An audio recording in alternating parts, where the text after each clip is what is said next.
Boa tarde para todo mundo. Sejam bem-vindos à aula de mitologia. Eu vou ensinar para vocês. Quem tá nas outras matérias, tipo casos criminais, morte corporal e as outras lá, deve me conhecer já. Mas enfim, para quem não me conhece, eu sou a Nath, tenho 16 anos.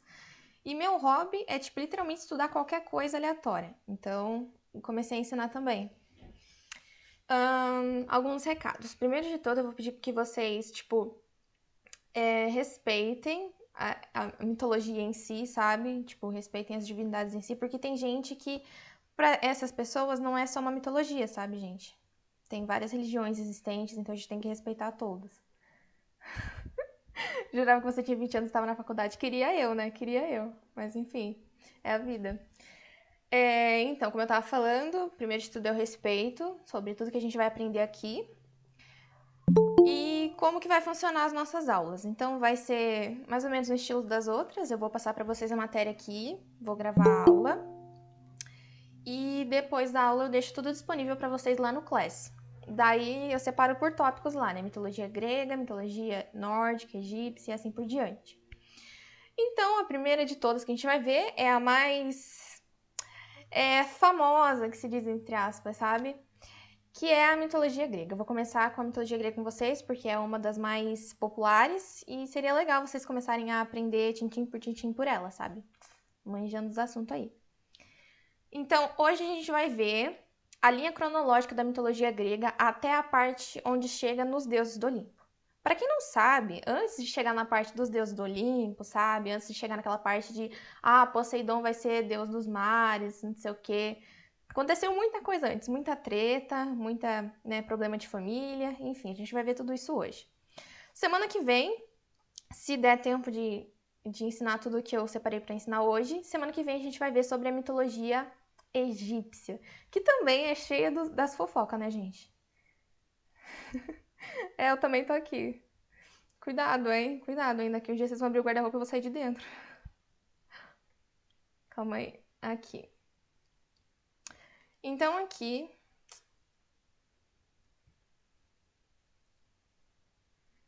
Então, aqui. Vocês estão vendo minha tela? Sim, sim. Que susto. Ok. Então, aqui.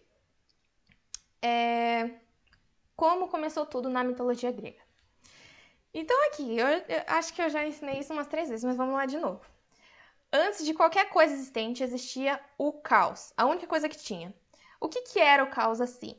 Ele não tinha uma forma física específica, ele era. Como eu vou explicar? Conhecem o universo, né? Aquele negócio da NASA lá e não sei o quê. Sabem aquele breu que tem? Sem as estrelas, sem planetas, sem nada, só aquele breu, só aquele escuro, assim, aquele pretão, assim. Isso é o caos. Ele era tudo que tinha, mas não era nada ao mesmo tempo, entendeu? Ele. É bem confuso essa parte, mas assim, era só ele que tinha. Então ele era tudo, mas ao mesmo tempo não era nada, porque ele não significava nada, não tinha uma forma física, não tinha nada. Então, aqui, no princípio de todos os mitos, houve um tempo em que nada existia no universo além do caos, a mais antiga, a mais inexplicável e a mais absurda das divindades. Nenhum poeta e nenhum filósofo grego imaginava o que teria existido antes dele, então ele é o princípio de tudo. O vazio. O vazio. Ótima representação. Ele foi o primeiro dos deuses, a sombra da loucura e confusão que está nas profundezas de tudo que existe. Eu acho essa parte muito poética, gente. Olha só. O caos é a sombra da loucura e confusão que está na profundeza de tudo que existe. Então, por trás de tudo que existe hoje, a gente tem o caos. Eu acho essa parte muito legal. Então, aqui, o sol não iluminava o dia e a lua não brilhava à noite. Não havia chão para firmar os pés, nem mar para se nadar. Todos os elementos estavam misturados num caldo primitivo. E as coisas, embora sempre em confusão, não saíam do lugar, pois não havia sequer direita ou esquerda, em cima ou embaixo, norte ou sul, dentro ou fora. O caos era tudo e ao mesmo tempo nada. Bem poético. Então aqui, depois do caos, do caos, né? Surgiu, primeiro de tudo, Gaia. O que é Gaia? Ela pode ser vista tanto como uma divindade, como uma deusa, né? Quanto um lugar. Gaia é literalmente a Terra. O lugar que a gente pisa hoje é Gaia, entenderam? Ali tá escrito daí, né, um pouco mais sobre. Gaia tinha uma forma fixa, estável, ao contrário do caos. Sob o imenso corpo fértil de Gaia, os elementos antes em confusão começaram a se organizar, ocupando cada um seu lugar correto, e as curvas generosas de Gaia iam dando origem às colinas suaves, vales profundos, montes e montanhas. Bem poético também. E depois de Gaia surgiu o Tártaro. Como Gaia era tanto uma divindade quanto um lugar, um abismo obscuro, nevoento e infinitamente profundo. Na organização do universo, Tártaro se fixou abaixo de Gaia, dois mundos contíguos, mas distantes. Se um buraco fosse cavado da superfície da Terra até o Tártaro, uma bigorna levaria vários dias para chegar lá em queda livre. Aqui a gente tem um detalhe, gente. As mitologias têm sempre mais de uma versão. Sempre. E vai ter versões que vocês vão ver o Tártaro como sendo o submundo de Hades. E vai ter versões que vocês vão ver Tártaro sendo abaixo do submundo de Hades. É bom vocês lembrarem disso para quando vocês lerem uma coisa assim, vocês não ficarem confusos. Aí a gente tem também Nyx, que é a noite. Ela é nascida de Gaia no início dos tempos, sua casa era nas profundezas do submundo. Apesar de não personificar o mal da mitologia grega, devido à sua associação com o submundo e por ter uma figura mais sombria, Nyx é considerada a deusa da noite. Segundo as crenças ao redor dessa deusa, ela pode impactar a humanidade tanto de uma maneira positiva como negativa. Então, Nyx, aí a gente pode vê-la como uma juíza de tudo. Então, quando os semideuses, né, os deuses, faziam coisas boas, ela vinha e presenteava eles. Mas quando eles faziam coisas ruins, ela amaldiçoava. A gente tem também Hemera, que é o dia. É a deusa da luz, ou seja, a personificação e a representação da luminosidade. Tudo que representa o dia, a luz, é a Hemera. É filha de Nyx com Erebor e, além disso, essa deusa antiga também é mãe de Urano e Gaia. Então, aqui, uma coisa bem específica sobre mitologia é que, normalmente, as árvores genealógicas, elas são bem confusas. Então, aqui a gente tem Hemera, que é filha de Nyx. E Hemera, ela é mãe de Urano e Gaia. Então, é meio confuso. É meio confuso, eu acho, assim. Mas só a gente entendendo onde que tá ela, assim. Então, ela é mãe de Urano e Gaia. Pronto. Aí Nyx veio do caos. E ela veio de Nyx. Não é confundir mais ainda. Mas enfim. Aí a gente tem também Erebor, que é o irmão gêmeo de Nyx. É uma coisa sobre os deuses, as divindades em si, gente, é que eles não têm DNA, então não existe incesto. Assim, é muito comum a gente ver relações matrimoniais entre família, assim. Então, não estranhe isso também. E aí, eles não têm sexualidade também, gente. É muito legal essa parte também. Então, eles não têm DNA, não tem laços sanguíneos, sabe? Que a gente tem como sendo humanos. E não tem sexualidade. Eles são, tipo... Eles são deuses, entendeu? Acho que essa é uma palavra que define bem. Eles são a lei, entre aspas. Então, aqui a gente tem Erebor, que é o irmão de Nyx. E ele é a escuridão. Diferente de Nyx, ele sim significa tudo que há de obscuro. Sentimentos negativos, não sei o quê. Ele é a personificação das trevas e da escuridão. Tem seus domínios demarcados por seus mantos escuros e sem vida, predominando sobre as regiões dos espaços conhecidos como vácuo, logo acima dos mantos noturnos de sua irmã Nyx. Então ele fica em cima de Nyx. Tipo, a gente tem Gaia, aí tem Hemera barra Nyx, e temos o Erebor lá em cima. Acho que dá pra entender, né? Até mesmo os semideuses. Semideuses já é um pouco mais complicado, porque eles já têm uma mistura ali com a cultura dos humanos. Então, acho que DNA é possível que eles tenham, assim. Tenham, no caso, né? Portuguesa gata. Deixa eu ver. Erebor era filho de Caos. Erebor é o próprio universo, senhor dos cosmos e dos buracos negros. Hoje, entretanto, é uma potência esquecida, está encarcerado no Tártaro. É outra aí treta de família. Quando acontece alguma coisa, quando uma divindade faz algo de errado que ameace o equilíbrio do universo, as outras divindades prendem essa divindade que fez coisa errada no Tártaro. Porque, como eles são imortais, eles não morrem. Então, eles têm que ficar presos lá pela eternidade ou por um tempo. Aí, às vezes, eles saem pra dar uma voltinha. Foi mal. Aí a gente tem também éter, que é o ar. Só que ele não é o ar, assim, oxigênio e tal, que a gente respira. Ele é um ar superior, assim, vamos dizer. É um ar elevado, puro e brilhante, respirado pelos deuses olímpicos, contrapondo-se ao ar obscuro que os mortais respiravam, sendo Deus conhecido da matéria, em consequência, as moléculas de ar que formam o ar e seus derivados. Ar superior. É um ar de rico, gente. Ai, de rico não, de divindade no caso, né? A gente tem também Eros. É muito legal aprender sobre Eros, porque assim, gente, nós temos o Cupido, que assim, é como se fosse o deus do amor. Temos Eros e temos, acho que, Afrodite, que também é deusa do amor. Qual a diferença entre eles? Então, Eros, ele é o sentimento de amor em si, o sentimento. Eros. Ele é literalmente o amor. O amor entre mãe e filho, o amor entre um casal, entendeu? Ele é o sentimento amor. Ele é o princípio da atração universal. Graças a ele, elementos diferentes se uniam para gerar novos seres. É uma divindade irresistível, não era ainda o amor entre humanos. Viram só? Ele não é especificamente o amor entre humanos, ele é o amor, né? Mas a força matriz que faz o próprio universo seguir existindo. Então, Eros é o amor. Literalmente isso. Ele é o sentimento amor. Aí a gente tem Cupido, que é o deus que espalhava o amor, e temos Afrodite, que é a deusa do amor mais vulgar, assim, vamos dizer, um amor sexual, atração sexual. Então, Eros é o amor puro, aquela coisa assim, amor à primeira vista, sabe, aquela coisa de conto de fada. Esse é Eros. Afrodite é mais um amor entre... Deixa eu ver. O amor pra procriação, sabe, gente? E Cupido é quem espalhava o amor, quem condenava. É tipo paixão, é uma coisa que passa. Uma vibe mais elite. É por aí, é por aí. Aí a gente tem também Thalassa, gente, Thalassa, muito polêmica. Ela é literalmente a vida marinha, literalmente. Como assim a vida marinha? Então, ela foi uma deusa primordial do mar, era filha de Éter e Hemera.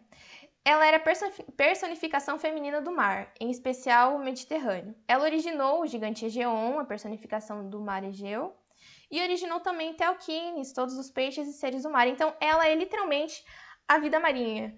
Tipo assim, baleias, peixes, as algas, isso é Thalassa. Tudo que respira no mar é Thalassa. É um movimento. É um movimento. Aí a gente tem também Órias, que é o deus das montanhas, e Ananke, que é a deusa do destino, da inevitabilidade, tudo aquilo que está destinado a acontecer e que não se pode evitar. É Ananke. Essas divindades primordiais, gente, elas não são muito faladas hoje em dia, porque muita gente esqueceu, sabe, entre aspas. Elas são... Assim como foram as primeiras divindades, aconteceu muita história depois, eles acabaram esquecendo essas divindades. Mas é bom para vocês saberem o que são. Para quando vocês lerem sobre, vocês não ficarem assim, quem que é esse? Quem que é essa pessoa aí? Então aqui a gente tem uma parte mais, assim, histórica, que é sob a influência de Eros, Gaia sentiu apontado de desejo. Queria que suas férteis curvas fossem cobertas pelo corpo vigoroso de um companheiro. Por isso, Gaia gerou e gestou sozinha, olha só, gente, sozinha, 2 filhos que seriam também seus amantes. Como eu falei, deuses não têm DNA, então não existe incesto. Então aqui, ela gerou sozinha, teve 2 filhos, que foi Urano, o céu, e Ponto, o mar. Urano é literalmente o céu, literalmente, tipo, o azul do céu é Urano. E Ponto é o mar, a água em si, sabe, gente? Que a gente tem assim, a gente tem vários deuses para várias coisas, tipo assim, Sol, deus do Sol, a gente tem Hélio e temos também Apolo. Qual a diferença? Pode ser que Hélio signifique o Sol em si e Apolo é mais uma representação da luz, assim, sabe? Um sentido mais filosófico do Sol. E aqui a gente tem isso também. Então a gente tem Ponto, mar, a gente tem Oceano, que vai surgir depois, a gente tem Thalassa também. E depois Poseidon ainda. Então é essa aqui. Esse foi o início de tudo. Depois disso, a gente vem para o polêmico reinado de Urano. Muito famoso também, gente. Como que era isso? O mar e a terra, como eu falei, né? Ela teve 2 filhos. E ponto, o mar e a terra se amaram apenas uma vez. Da união surgiu uma vasta descendência de deuses e criaturas primordiais que viveriam nas profundezas do oceano. Então aqui a gente tem Nereu, muito famoso também, o pessoal que gosta de Percy Jackson aí deve conhecer. Ele é o primeiro filho de Ponto e Gaia. É a antiga divindade do mar Egeu, que os gregos chamavam de Velho do Mar. Ele tinha o poder de assumir a forma de todos os seres marinhos. Então ele era tipo um transmorfo, entre aspas. Ele pode se transformar tanto em humano, quanto em peixe, quanto em baleia, quanto em tubarão. Então ele é o que ele quer. Depois a gente tem Forces e Seto, que são encarnações dos perigos do mar e ancestrais das criaturas gigantescas das profundezas aquáticas, como as baleias. É muito nome, gente. Eu sei, é muita gente para decorar, mas não precisa decorar. Só se entendendo já tá bom. O céu estrelado. O céu estrelado era mais faminto de amor. Enlouquecido pelo poder de Eros, Urano deitou-se sob as curvas de Gaia numa febre sexual insaciável e começou a fecundá-la sem descanso. Relacionamento abusivo, né? Não queria ser apenas o amante de Gaia, queria dominá-la totalmente. Então Gaia sentiu o ventre inchar e em seguida deu à luz a 6 filhos e 6 filhas, chamadas de Titãs e Titândes. Essa parte aqui é bem legal de aprender, gente, que depois desses titãs aqui vai vir muita coisa. Então a gente tem os titãs, que foi, assim, tem várias gerações. Esses titãs depois se casaram com as titânides e tiveram mais titãs. Confuso. Mas enfim, essa é a primeira geração, são os originais, entre aspas. Deixa eu ver. Cada titã dominava um elemento, cada um representava alguma coisa. Então, o oceano simbolizava os oceanos, Céus, titã da inteligência e do conhecimento, Crio, o inverno, o frio, Jápeto, titã da mortalidade, do fim do ciclo da vida, fim da linha. Hyperion, que é o senhor da luz, da vigilância do oeste, foi suplantado pelos deuses olímpicos. E Cronos, que é tipo o líder deles, é o titã do tempo, rei dos titãs. A gente é bem famoso o Cronos também. Aí temos as titânides também. Teia, que é considerada a titã da visão. Reia, da maternidade. Temis, da justiça. Mnemosine, titânides da memória. Febe, da adivinhação. Tétis, dos rios e córregos, da água doce. Então, é bem confuso, gente. Ainda tem Tétis aqui que eu esqueci de falar. Há uma coisa sobre os titãs, gente, é que tem várias versões do nome deles também. Então, pode ser que uma tipo o Jápeto, tem um outro nome também, acho que com H, se não me engano. Então, para vocês não estranharem também. Como é grego, quando foram traduzindo, foram surgindo várias versões. Para Gaia, o que havia começado como prazer aos poucos se transformava em tortura. Loucamente amoroso, Urano prendia a terra sob seu peso e mal deixava repousar, respirar, né? E novos filhos eram gerados. Então, depois dos titãs, a gente tem 3 ciclopes, que vão ser muito importantes para a parte da titanomaquia, que a gente vai ver daqui a pouco. Brontes, Estéropes e Arges. Complicado, né? Cada um deles dominava um elemento, e ambos os elementos eram relacionados a raios, relâmpagos e trovões. Então, Brontes representava os raios, dominava os raios, Estéropes os relâmpagos e Arges os trovões. E por último, Urano e Gaia tiveram mais 3 filhos, os hecatônquiros. O que são hecatônquiros? Eles também são conhecidos como centímanos, que eles têm 100 mãos e 50 cabeças. Uma média assim, entre 100 mãos e 50 cabeças. Coto, Briareu e Giges. Nossa Senhora. Urano não tinha afeto algum pelos filhos, detestava-os. Impiedoso, eles condenavam ao aprisionamento perpétuo assim que nasciam. Aí, entre aspas, a todos os filhos que teve com terra, o céu os odiava, desde o começo. Nem bem vinham ao mundo, eles encarceravam em uma cova na terra, não permitissem que saiam de lá, nem que vissem a luz do dia. Por que ele odiava tanto os filhos, né? É uma coisa bem... se a gente for entender assim, olha só. Sabe aquela frase?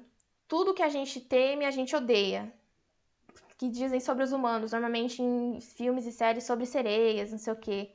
E era isso. Urano temia os filhos, por isso que ele não gostava deles. Ele temia perder o lugar de senhor do universo, caso um dos filhos, que ele sabia que era forte, quisesse tirar ele do trono. Por isso que ele odiava tanto. Ele temia os filhos.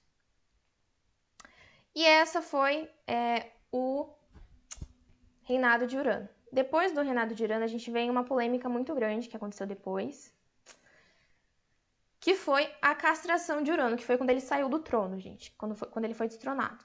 Como aconteceu isso? Então vamos lá. Depois de tanta gravidez, Gaia sofria, atulhada com os 18 filhos presos em seu interior. Então, como Urano tinha os filhos e deixava presos dentro dela, ela estava sofrendo muito. E lá em cima, Urano sorria ao ouvir os gemidos de prole encarcerada. Os filhos dele lá gritando para sair e ele sorrindo, né? Enfim. Gaia resolveu pôr-se um fim ao domínio brutal de seu marido. Arrancou de seu próprio corpo um veio de metal cinzento. Com ele, forjou uma foice, a primeira arma a ser fabricada. Em seguida, estendeu-a aos filhos prisioneiros. Assim indiciou eles a atacar o próprio pai.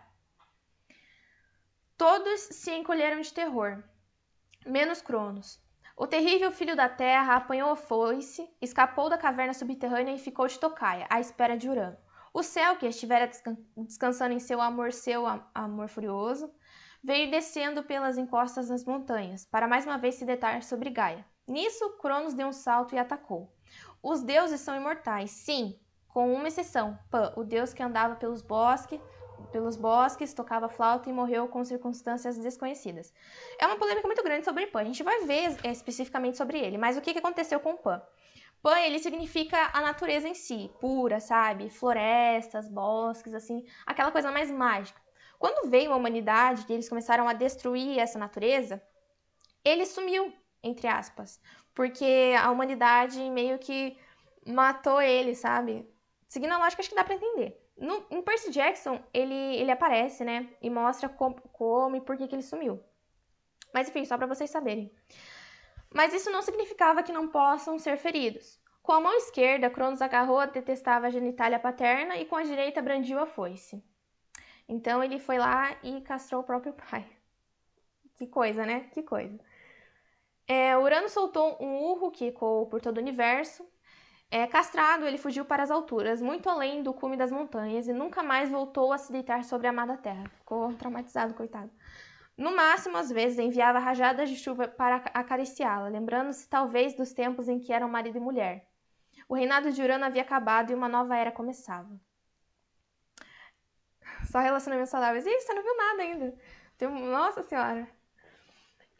Mas enquanto fugia, ele lançou contra Cronos e todos os titãs uma maldição terrível. Ele falou lá, né, com o arzinho superior dele: um dia todos vocês serão punidos por erguerem as mãos contra seu pai. E, spoiler, isso aconteceu mesmo, gente, isso aconteceu mesmo. Foi uma maldição bem específica, né? Mesmo após a castração, a semente de Urano fecundou Gaia por uma última vez. Jorros de sangue saltaram da ferida do céu e salpicaram a superfície da terra.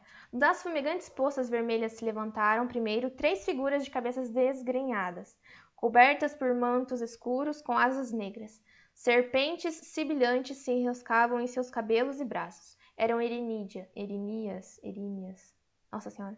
As pavorosas deusas da vingança. Olha aí. Depois dessa castração, gente, foi que começou a surgir esses sentimentos ruins.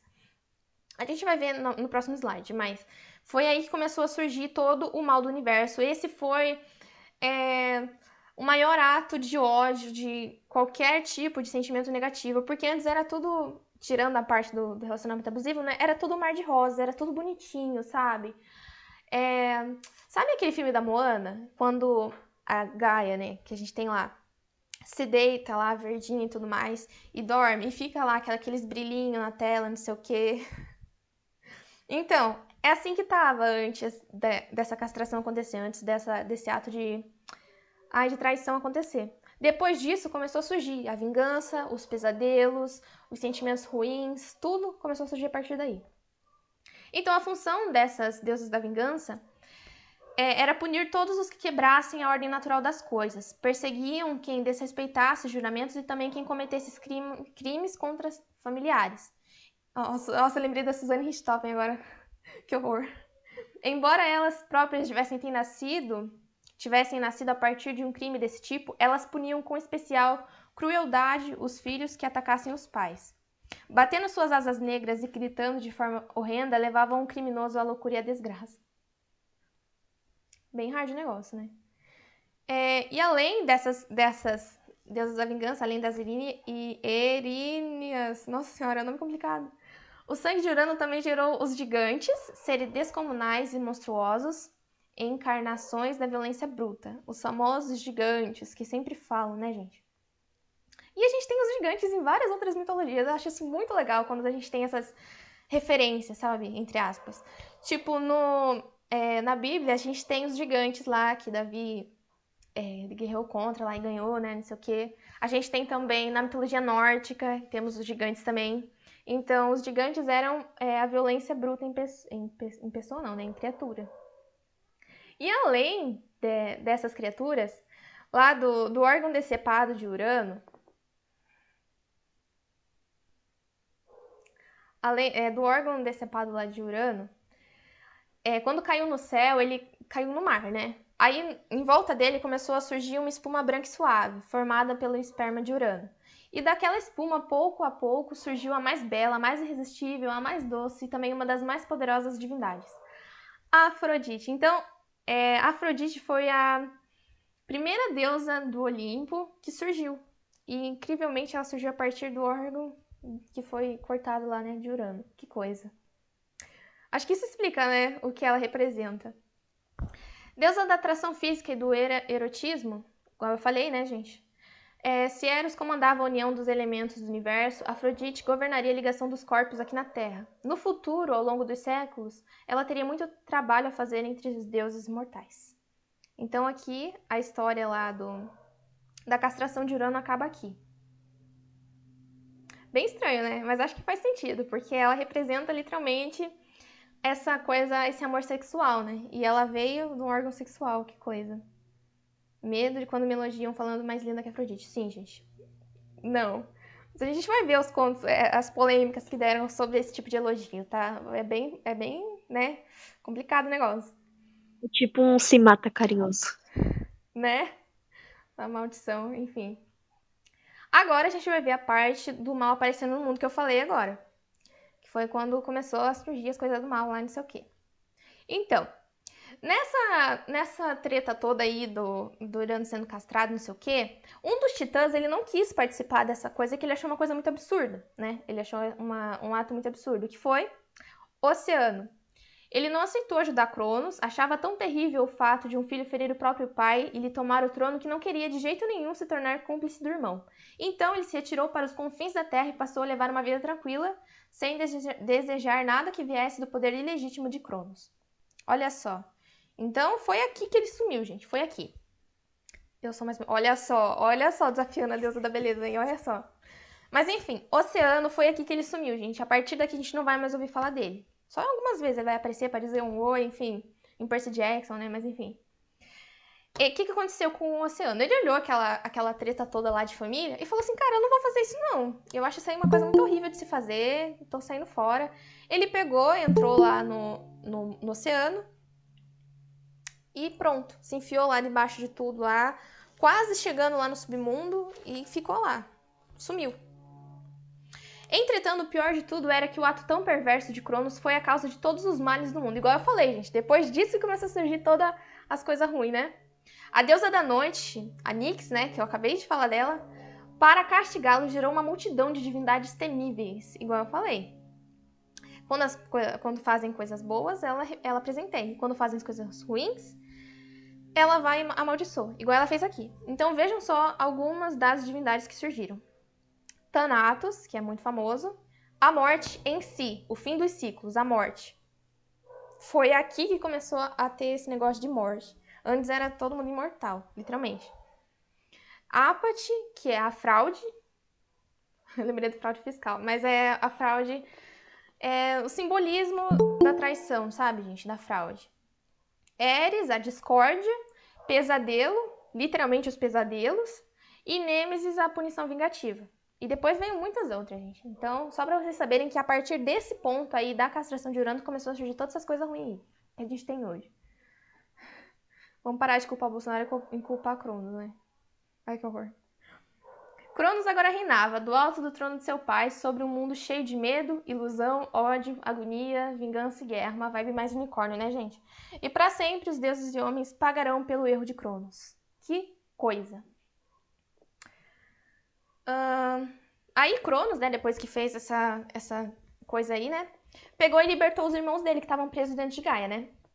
Só que ele parou assim, né? Tava lá no portãozinho, ele parou, olhou pra cara de todo mundo e falou assim, cara, vocês são mais fortes, né? Vocês são fortes aí, né? Acho que não vai dar bom aí vocês ficar livre aí, né? Vai que vocês peguem e vai me tirar daqui, né? Que coisa. Aí ele pegou, viu que todo mundo era todo mundo poderoso, né? E prendeu todo mundo de novo, olha só. Tirou a prisão e deixou só a prisão, né? Deixa eu ver. Gaia, revoltada com o ato de tirania, começou a planejar uma nova vingança. Tiazinha do bem, né? Cronos se tornou o deus supremo do universo. Urano profetizou que Cronos seria destronado por um dos filhos. O próprio poderosíssimo Cronos foi tomado de um grande pavor. Não estava mais seguro de que manteria o seu poder para sempre. Agora pensava com terror na maldição de Urano e temia que seus próprios filhos também viessem a se rebelar contra o pai, da maneira como ele mesmo havia feito. Então, olha só, se liguem nesse detalhe aqui.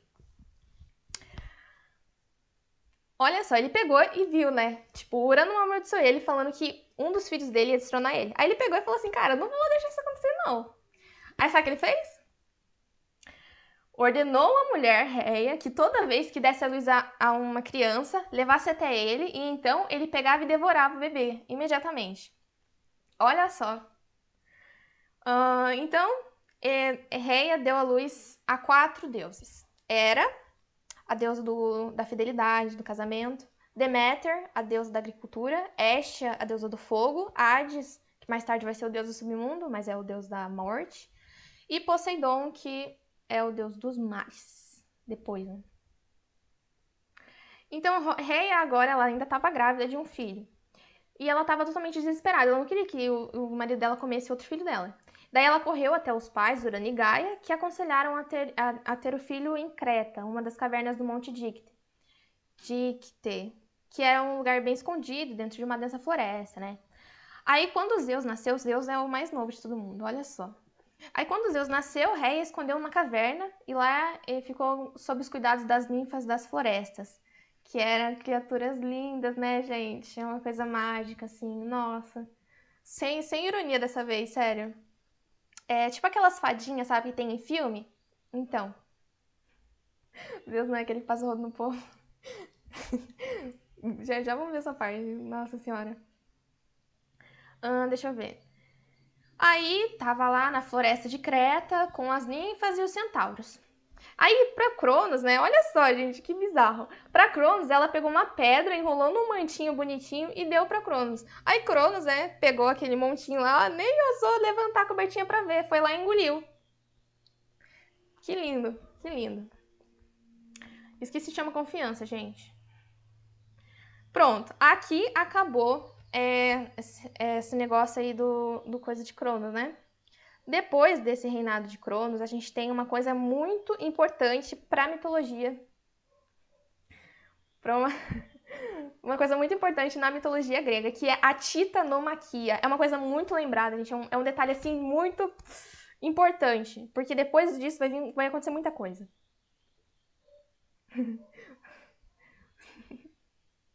Sim, gente, ele engoliu. Aqui, antes dessa guerra acontecer, veio a segunda geração de titãs. Oceano e Tétis tiveram a Anfitrite, que vai ser mais tarde, se não me engano, a mulher de Poseidon. Não tenho certeza. Aí Oceano e Tétis, que ambos representavam coisas que significam água, assim, né, essas coisas assim, pegou e geraram as ninfas dos mares, o Oceânides e a Anfitrite, que é uma delas. Zeus e Febe tiveram Leto, que é a mãe de Artemis e Apolo, e Astéria, que é a mãe de Hécate. Muito legal. Eita, nós. Configurei tudo no computador, calma aí, gente. Aí temos Hyperion e Theia, que vão ter Hélio, o deus do sol, Selene, a deusa da lua, e Eos, a deusa Aurora. Que é... Sabe aquele negocinho bonito que tem lá nos lugares de gelo, lá na Antártida? No lugar de gelo, nossa senhora, a geografia da gata. Então, aqueles negócios bonitinhos que tem no céu, que é tipo o encontro do sol e da lua, entre aspas, assim, não é exatamente isso, né, cientificamente falando, mas vamos colocar aqui assim pra gente entender o conceito.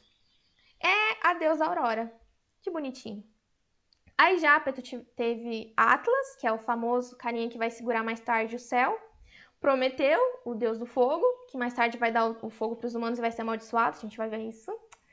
E Epimeteu, que foi quem criou os animais. Todos os animais vieram de Epimeteu. Tirando as criaturas mitológicas, né? Tipo unicórnio, aquela serpente gigante que tem no mar, não sei o quê. E Menoécio. Minemos e Zeus, olha só Zeus aqui, gente, olha só Zeus aqui, tiveram as musas do Olimpo. Então Zeus ali, novinho da vida, pegou e teve um caso com a titã de Minemos e tiveram ali as musas do Olimpo. O que são as musas do Olimpo? Então, no Olimpo a gente tem aquelas coisas bonitinhas lá, né? E tem essas deusas do Olimpo que vão tocar a lira de Apolo. São elas que literalmente tocam o futuro, o presente e o passado. Elas são...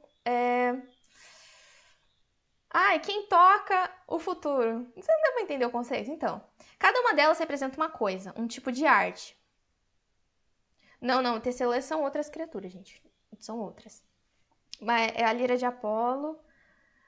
Calma aí, eu vou ver se eu acho alguma coisa legal pra te mostrar pra vocês. Mas assim, cada uma das musas do Olimpo significa as artes, sabe? Tipo, uma delas representa a astronomia, outra representa a arte em si, outra a música. Então, são 10, 9 ao todo, e cada uma delas representa alguma coisa. E o lugar que elas ficavam, muito legal essa parte, é um nome estranho, é um nome diferente, né, do grego, mas se chama museu. Olha só, entenderam a referência? Então aqui, Zeus passou a ser criado por ninfas. Viu só? Zeus passou a ser criado por ninfas para que sobrevivessem sem que o pai soubesse da sua existência. Quando Zeus cresceu, resolveu vingar-se de seu pai, solicitando que esse feito... ele foi e procurou a ajuda de mais pessoas, né? Então ele foi atrás da titã de Métis, que é a Prudência, filha do Titã Oceano, que conhecia todas as ervas da terra, e confeccionou uma poção capaz de fazer Cronos vomitar, né, os filhos que havia engolido. Posteriormente, o mais velho, Zeus se disfarçou e conseguiu fazer com que o pai bebesse a poção e vomitasse todos os irmãos dele, né? Só que olha só que bizarro. Ele vomitou os filhos dele e estavam todos adultos. Como que é o tamanho do estômago de Cronos, será, né, gente? Que coisa. Mitologia é uma coisa meio, né, complicada. E aqui a gente tem um detalhe muito legal que a gente tem que lembrar sempre, assim, pra vocês entenderem de onde que vem. Temos o Olimpo, que é o monte dos deuses do Olimpo, né, obviamente, mas é o Olimpo, que é um monte branquinho lá, todo bonitinho, mármore branco, uma vibe mais luz e afins. E temos o Monte Otris, que é o monte que os titãs ficavam, que é a mármore negro, né, uma vibe mais trevas e afins, né. Então Zeus formou aliança com as forças mais antigas do universo, que Cronos havia aprisionado no Tártaro. Libertando os Ciclopes... Olha só, lembra aqueles Ciclopes que a gente viu? Os outros filhos de Gaia e Urano? Então, aqui a gente vai... eu falei que eles iam ser importantes. Aqui. Zeus foi lá, procurando ajuda das outras divindades que Cronos tinha deixado preso, foi e libertou os Ciclopes. E os Ciclopes, todos agradecidos, né, não sei o quê, como agradecimento, deu o domínio dos trovões, relâmpagos e raios para Zeus. Olha só, que legal, gente. Foi daí que veio os famosos poderes de Zeus. Por que eles deram? Pelos que eles falavam, né? Esses três poderes juntos eram capazes de deixar os inimigos surdos, cegos e serem aniquilados, né? Bem poderoso e não sei o quê. Além deles, Zeus também tinha a ajuda de seus 5 irmãos. Hera, Hestia, Poseidon, Deméter e Hades. Aqueles outros deuses que estavam dentro da barriga de Cronos.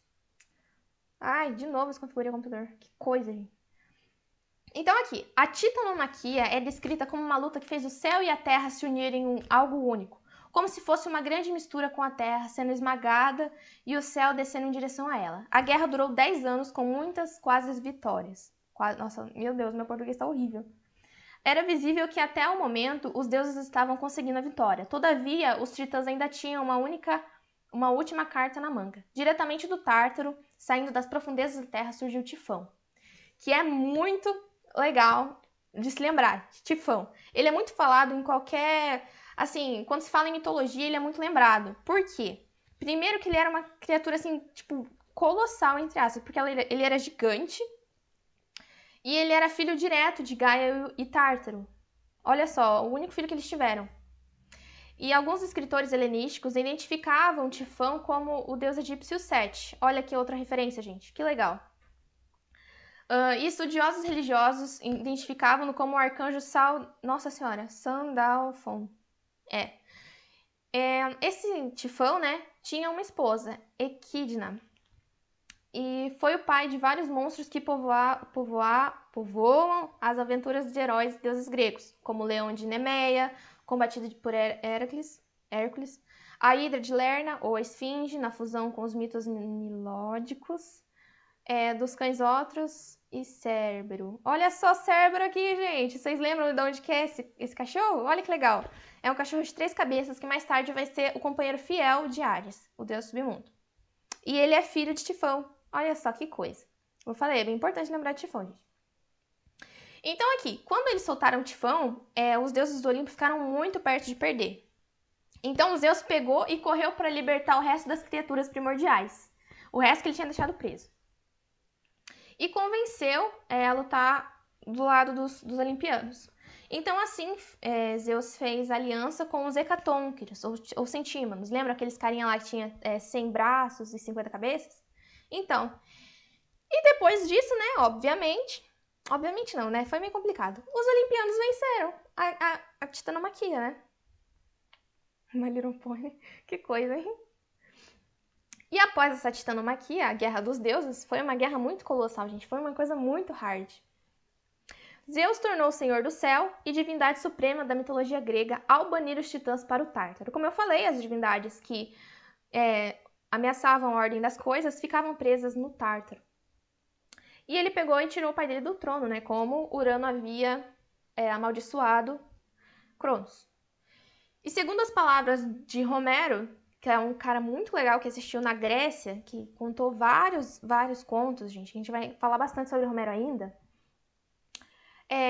Homero falou, né, que ele prendeu concorrentes eternas do mundo subterrâneo. Então, o que foi usado para prender os titãs que lutaram, né, na guerra, foi uma coisa... Esqueci a palavra. Que coisa. Foi uma coisa... mística, que veio direto do subterrâneo. Então, literalmente, é coisa de outro mundo. Após a vitória de Zeus e os deuses do Olimpo, né, foi feita a divisão do mundo para manter a paz. Então eles pegaram, né, acabou a guerra, eles sentaram lá entre eles e falaram assim, cara, se a gente deixar assim, pode ser que aconteça várias guerras desse tipo. A gente não quer isso, né? A gente não quer, né? A gente não quer. Não quer. Então eles pegaram e dividiram a terra para cada um governar um lugar, para manter a paz, a ordem do universo, não sei o quê. Então os céus ficou sob a guarda de Zeus, que vai governar a terra e o céu. Os mares ficou com Poseidon e o submundo com Hades. E os outros deuses do Olimpo ficaram na morada celestial, o Monte Olimpo, daí o nome, né, deuses do Olimpo. E essa é a história de como tudo começou até chegar na parte dos deuses. Depois daqui, a gente tem os casos de Zeus, né, os polêmicos casos de Zeus. A gente tem a vida agitada de Poseidon, a gente tem... Eu ia falar vida antissocial de Hades, né? E tem as outras coisas também, gente. Mas é só até aqui que eu ia mostrar pra vocês hoje. Perguntas, podem mandar no chat que eu vou ler, gente. Semana que vem a gente vai ver sobre mitologia egípcia, como eu falei. Como tudo surgiu na mitologia egípcia. Exatamente, foi exatamente isso. Então, gente, se vocês não tiverem nenhuma pergunta, vocês estão liberados para a aula de hoje. Foi isso, gente. Até semana que vem. Até.